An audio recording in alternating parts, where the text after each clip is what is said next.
हामीले टिपिसकेको छौँ हैन। यहाँ चाहिँ यतिमा मात्रै यति धेरै टिपेको। घाम मन्द मन्द लागिरहेछ, आकाश पनि खुल्ला छ।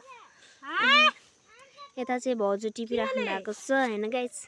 एउटामा चाहिँ कति धेरै फलिरहेको छ क्या, सबै प्राय माथि समेत छ।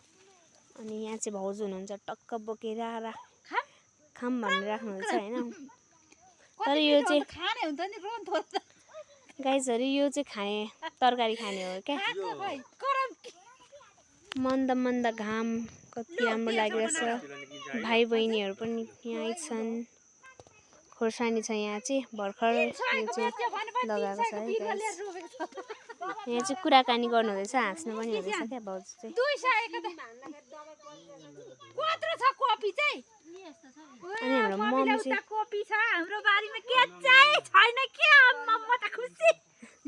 गाइस यता चाहिँ भर्खर भर्खर हुँदै थियो, त्यही पनि दाइलाई पठाइदिन आँट्नु भयो क्या कोपी चाहिँ। उता चाहिँ हाम्रो भाइ छ। पैसा यता पैसा उता पैसा पैसै पैसा। अब हामी चाहिँ खोर्सानी टिपेको हैन, पैसा टिपेको। अनि हामीले चाहिँ यहाँसम्म माथिसम्म चाहिँ हाम्रो उयो बोरामा चाहिँ यहाँको सिमी छ क्या गाइस। यहाँको चाहिँ हामीले धेरै टिपेको छ। ऊ माथि परसम्म छ क्या। यो पर टनेल लगाएको चाहिँ ऊ परको त्यो प्लास्टिक जस्तो भएको ठाउँमा चाहिँ टमाटर रोपेको छ गाइस।